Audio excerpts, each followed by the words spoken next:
Boa noite. Depois de 8 dias, finalmente o motorista do veículo que atropelou e matou tia e sobrinho em acidente de trânsito em Santos se apresentou à polícia. O condutor, menor de idade, fugiu sem prestar socorro. O menor de 17 anos chegou por volta das 11 da manhã na Delegacia da Infância e Juventude no Jabaquara. Familiares e amigos das vítimas aguardavam do lado de fora. O que eu quero agora é a justiça. Agora eu vou para a porta do fórum, nem que eu tenha que ficar lá todo dia. Mas vai ter que ter uma justiça em cima disso sim. Não vai trazer eles de volta, não. Dói, mas a justiça vai ser cobrada agora. Depois de quase 2 horas de depoimento, por medida de segurança, o motorista do veículo saiu da delegacia em uma viatura. A versão dele contraria totalmente o que foi alegado até agora, né? Foi uma fatalidade, ele assume a responsabilidade, vai responder por isso, mas foi um acidente, tá? Aconteceu, ele não queria, ninguém sai, pega um carro e quer matar outra pessoa. Ele alega que ele estava indo no fluxo do trânsito, que inclusive no final do túnel, 2 motos teriam ultrapassado por ele e que ele já vinha até reduzindo porque ele sabe que ali tem logo em frente ao acidente tem um radar de trânsito, então não teria como ele estar na velocidade toda que estão colocando. A gente conhece ele, uma pessoa do bem, ele não estava embriagado, ele foi no trabalho dele buscar o dinheiro que ele ia almoçar. Na hora do acidente, ele não teve a intenção, apareceu na frente dele na pista, ele ainda tentou desviar e não conseguiu. Aí ele entrou em desespero, ele parou no posto, ele falou que quase desmaiou, colocou a mão na cabeça, eu vou voltar lá para ajudar o amigo dele, o dono do posto já falou para ele, não, sai daqui, porque já estava a galera, uma criança, né? Ele responde um procedimento próprio como se adulto for, é semelhante ao do adulto, só que na vara da infância, aliás, muito mais célere do que o do adulto seria. Leandro é primo do menor de idade e afirma que o jovem demorou para se apresentar à polícia porque teme pela própria vida. Ele diz que o motorista está sofrendo constantes ameaças. Teve pessoas que publicaram aí todos os dados aí do pai dele, endereço, telefone, pinchar tudo, quebrar a casa dele e por aí em diante. Que ele vai responder de acordo com a legislação, ele vai responder de acordo com os fatos, de acordo com o que realmente aconteceu.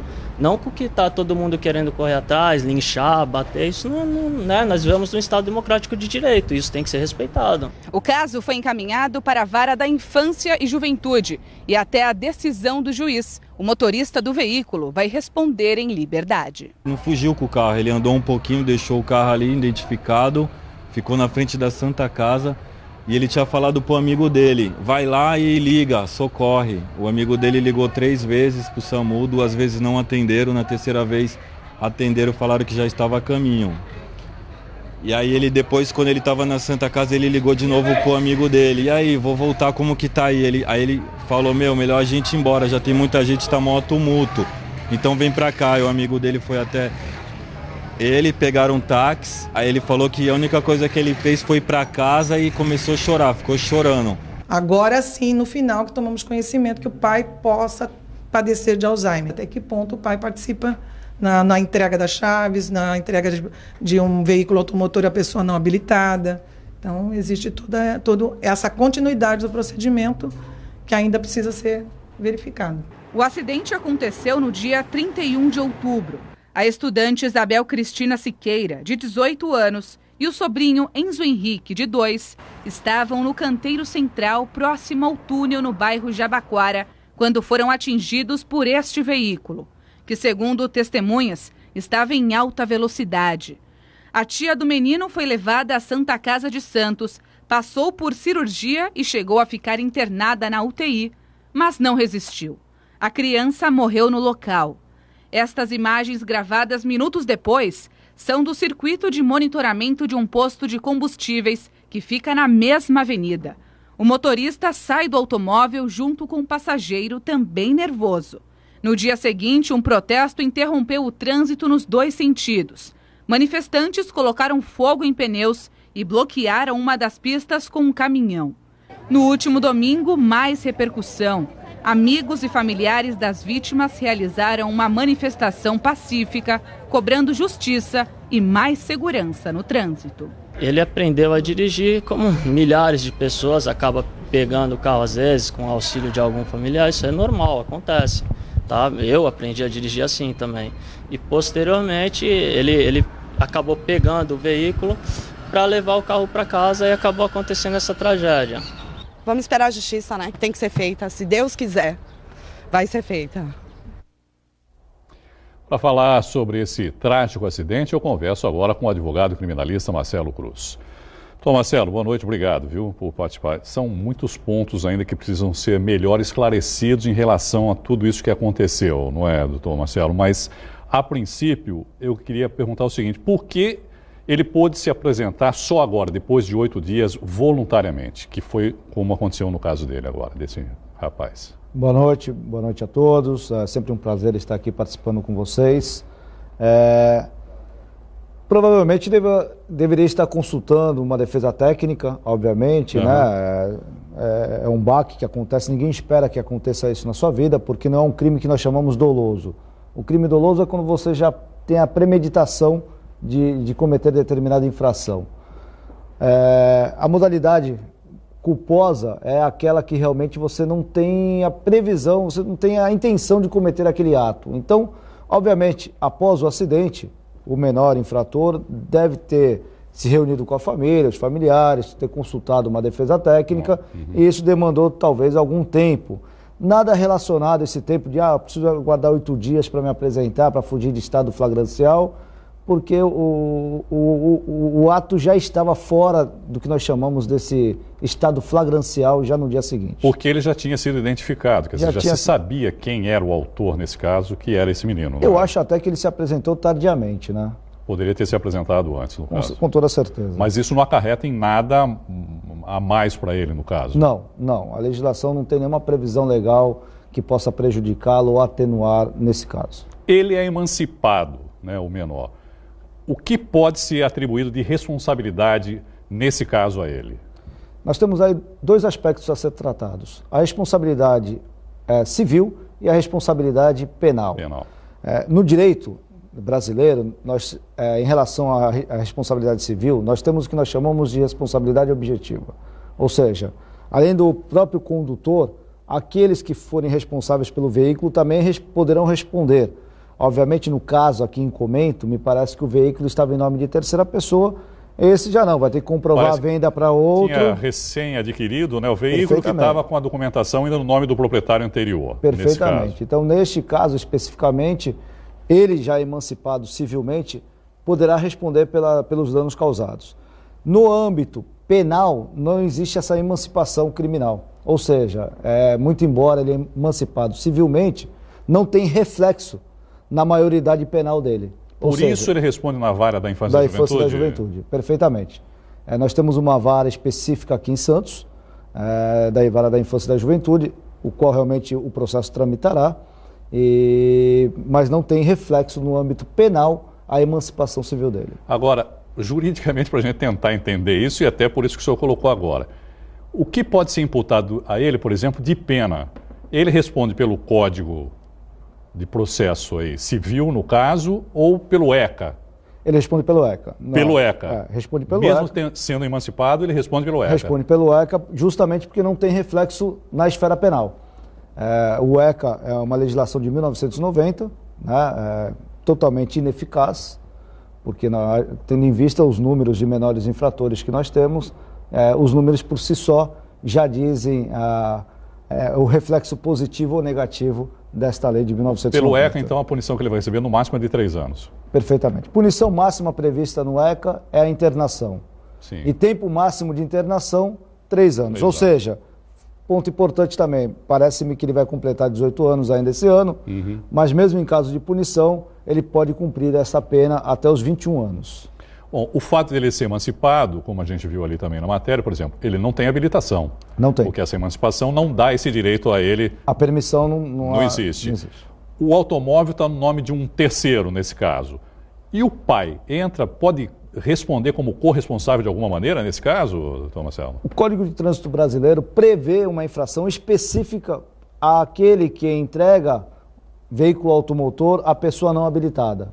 Então ele pode incorrer sim, caso ele tenha, estamos fazendo um pré-julgamento. Sim, claro, é o que eu falei, existem muitos pontos ainda que precisam ser esclarecidos. Ser esclarecidos, né? A prova coligida no inquérito policial, ou seja, aí no ato infracional, deve ser muito bem comprovada. Quando se alega-se excesso de velocidade... É isso que eu ia colocar. O que determina esse excesso de velocidade? A perícia acho que vai ser uma prova fundamental para atestar ou talvez afastar essa tese da velocidade excessiva. Porque quem está do lado de fora e um carro passa, fica difícil, né? Estava em alta velocidade. Até porque se você não vê a vítima antes, não freia, o impacto é muito forte mesmo, né? Então, mas isso nem sempre corresponde a uma velocidade tão excessiva. Então, sim, a prova pericial, no caso em estudo, vai ser de suma importância a guisa de comprovar realmente esse excesso de velocidade. Que aqui faço também uma observação a todos. Existem dois tipos de punições previstas nesse caso.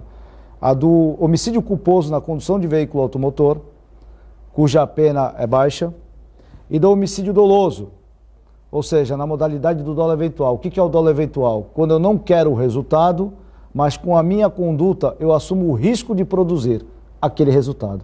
Então eu posso responder na modalidade dolosa. As mesmas penas daquele que quer efetuar a morte de terceira pessoa.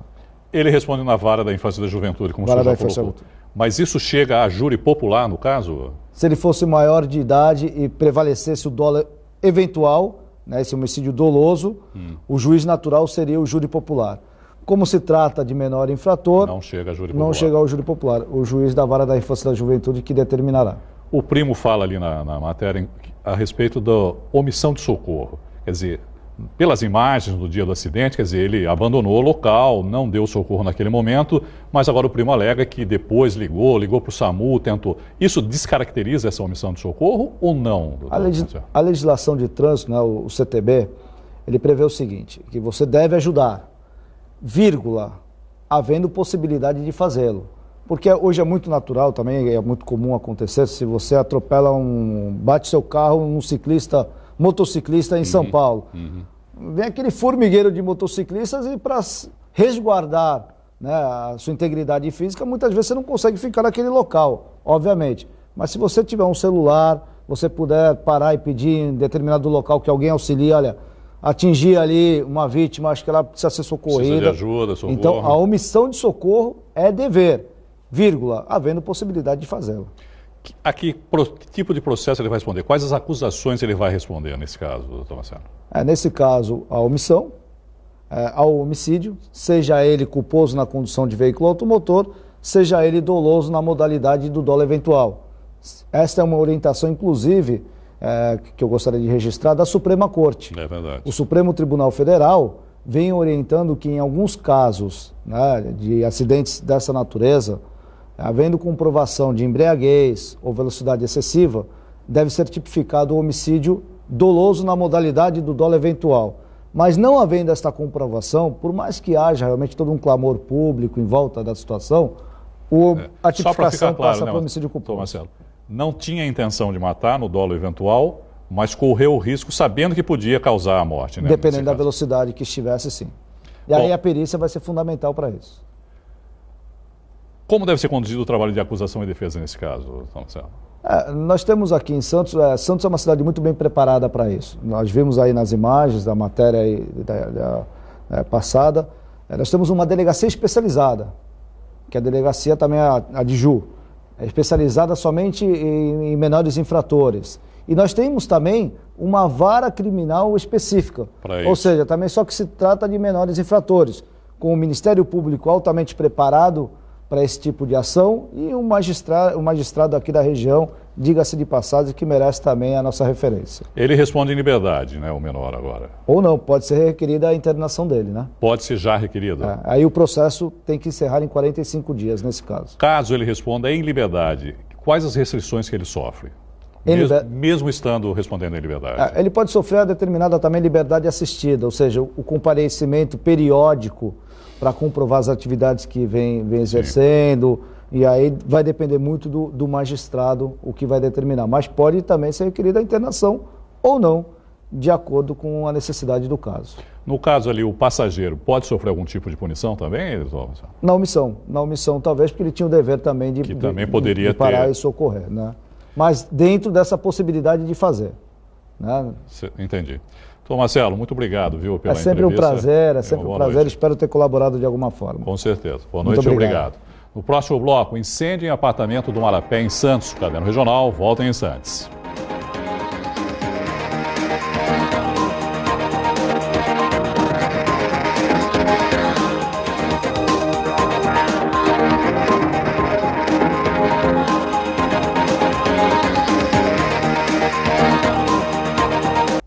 Susto hoje de manhã em Santos. Um incêndio atingiu um apartamento no Marapé. Ninguém ficou ferido.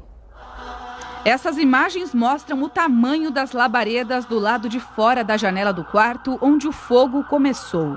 Moradores do prédio no Marapé acordaram assustados e desceram rapidamente, muitos até de pijama. Quando eu abri a janela, o fogo já estava alto, muita fumaça. Fechei a janela, pedi para os meus filhos, peguei o cachorro e a gente desceu. O prédio inteiro muito desesperado, todo mundo se ajudando, arrombando a porta dos apartamentos. Quando eu desci já tinha a idosa, que é a dona do apartamento, desmaiou. Então assim, foi bem desesperador. Eu estava na cozinha, estava fazendo o almoço. Eu ainda entrei para pegar minha bolsa, que eu vou viajar. Quando minha bolsa completinha, com toda a roupa, só fiquei com essa. Os documentos, 3 passagens nós compramos ontem. Tudo se acabou. No momento do incêndio, 3 pessoas estavam no apartamento. A idosa de 73 anos desmaiou várias vezes e foi socorrida pelo SAMU. O fogo começou no quarto e rapidamente se espalhou para a sala. Ninguém sabe como tudo começou. As causas do incêndio serão investigadas pela perícia da Polícia Civil. Toda a fiação ela é bastante velha. E a fiação, como que passa? Ele passa por cima. A fumaça e o fogo vai se concentrando para cima e vai passando de um cômodo para outro. Começa, por exemplo, no quarto, vai passando para a cozinha e banheiro. Ele não fica concentrado num ambiente só. Diferente se você tem uma ignição, por exemplo, numa vela que cai sobre uma roupa. Depois de receber muitas críticas, a Prefeitura de Cubatão solicita à Câmara Municipal a retirada do projeto que tornava facultativo o serviço dos cobradores nos ônibus das linhas municipais. O prefeito Ademário Oliveira disse que vai realizar novos estudos e enviar outro projeto à Câmara de Vereadores. A proposta encaminhada ao Legislativo em outubro deveria ser votada em regime de urgência. Se fosse aprovada, iria revogar uma lei municipal de 2004, que proíbe que motoristas exerçam a função de cobrador no transporte público de Cubatão. A alegação era que a medida iria permitir melhor gerenciamento do quadro de funcionários.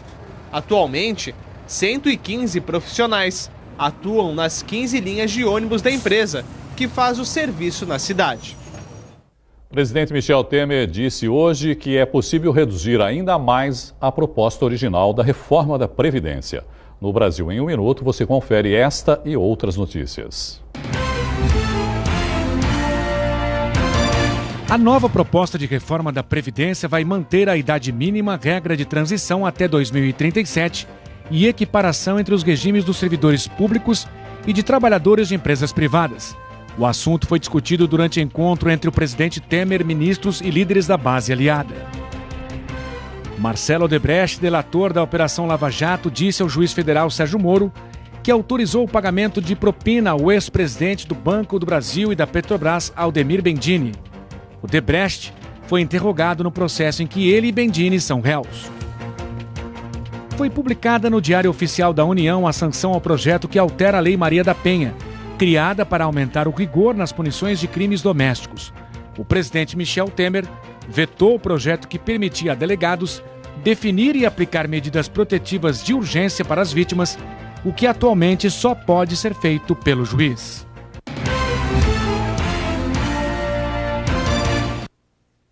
A seguir, Brasil Terminal Portuário entrega certificado de conclusão de curso voltado para pessoas com deficiência. Nós voltamos já.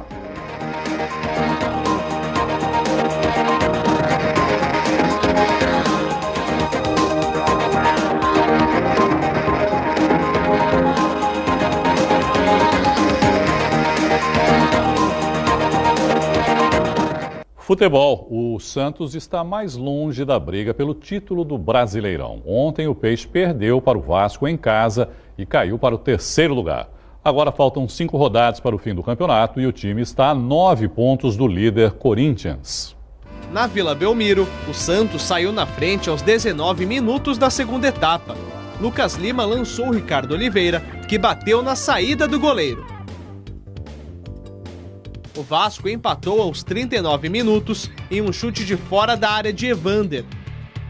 E o time carioca conseguiu a virada já nos acréscimos. Nenê cobrou falta no ângulo. Final, Vasco 2, Santos 1. O Peixe volta a campo na segunda-feira contra a Chapecoense fora de casa. A votação entre os 15 finalistas do Prêmio Comunidade em Ação 2017 do jornal A Tribuna termina amanhã. A Unisanta concorre com o projeto Encantadores de Sorrisos Especiais. A coordenadora do curso de odontologia da universidade falou como funciona o trabalho. A disciplina de pacientes com necessidades especiais é uma disciplina inovadora dentro do currículo da odontologia da Unisanta.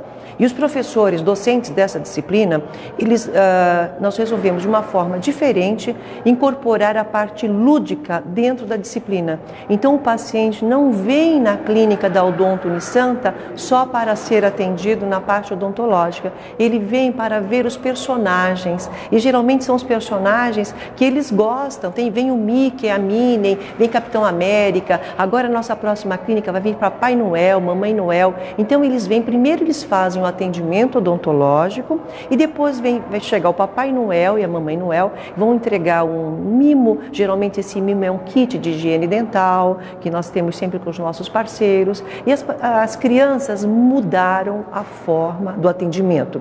O que antes eles tinham medo, hoje não, eles vêm para a Odonto Unisanta com prazer, porque eles vão ver os personagens. Então eles chegam ao ponto, eles vêm com a camiseta do personagem. Se eles sabem que vem o Capitão América, a camiseta do Capitão América. E com isso o atendimento, ele ganhou assim um vulto muito diferente. O paciente, ele vem, ele deixa fazer a extração do dentinho, ele deixa restaurar o dente, porque o personagem vai chegar, ele vai mostrar o que fez para o personagem. E é uma clínica totalmente gratuita, né? Então é mais um diferencial para a comunidade da Baixada Santista. Para votar no projeto é preciso entrar no site tinyurl.com. Esse Tiny é tinyurl.com/unisantaodonto. Líder do segmento, o Brasil Terminal Portuário movimenta cargas desde 2013 na região. Além de colaborar com a economia do país, a BTP também se preocupa com o desenvolvimento sustentável e a inclusão social. Ontem foi dia de entrega de um curso voltado para pessoas com deficiência. Um ambiente de trabalho que promove a inclusão, o respeito e a qualificação profissional para pessoas portadoras de deficiências. A Brasil Terminal Portuário, BTP, entregou ontem os diplomas para 19 alunos que participaram do curso O Trabalho no Ambiente Portuário. É com imenso prazer que a BTP recebe os formandos dessa terceira edição do curso O Trabalho no Ambiente Portuário. A cerimônia de entrega dos certificados contou com a presença do presidente da empresa, Antônio Passaro. Ele ressaltou o compromisso social da BTP. Nos permite até descobrir capacidades e possibilidades que não sabíamos que tínhamos dentro. O curso é promovido anualmente pela própria empresa. Teve 72 horas de duração com 4 módulos e tem foco em como lidar com os tipos de deficiência e também formas de abordagem. A terceira edição do programa começou em 25 de setembro e desde a primeira turma o curso já formou 69 profissionais. Com forte cultura de sustentabilidade e segurança das pessoas e também das cargas, a Brasil Terminal Portuário opera desde 2013. Em apenas 4 anos, a empresa se tornou líder do segmento. Ela vem investindo também em novas estratégias operacionais e no treinamento constante de trabalhadores, o que tem gerado como resultados a quebra sucessiva de recordes de produtividade. Arte, música, moda e gastronomia em um patrimônio histórico de Santos. Começa amanhã o 7º encontro de criadores na Casa da Frontaria Azulejada. Uma das atrações desta edição é o show da banda santista Trevo.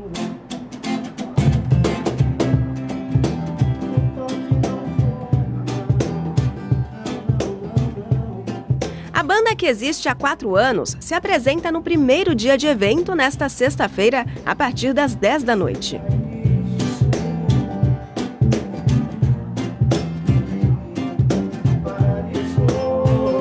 A galera que for lá aparecer no show da Trevo vai ouvir um reggae, um pop, e é para se divertir e curtir lá o evento de um modo geral. Além de muita música, o 7º Encontro de Criadores vai reunir mais de 300 profissionais nas áreas de moda, decoração, gastronomia, cinema, produção cultural e artesanato. A expectativa é reunir cerca de 7.000 pessoas durante os 3 dias de evento. Esta edição também celebra os 2 anos da iniciativa. O Encontro de Criadores acontece nesta sexta, a partir das 6 da tarde até meia-noite. No sábado e domingo, a atividade vai das 2 da tarde até 10 da noite. A Casa da Frontaria Azulejada fica na Rua do Comércio, número 96, no Centro Histórico de Santos. A entrada é de graça.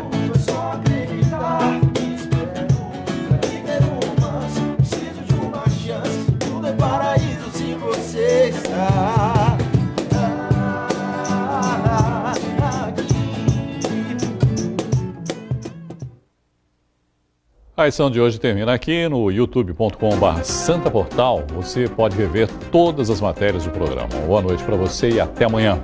Tchau.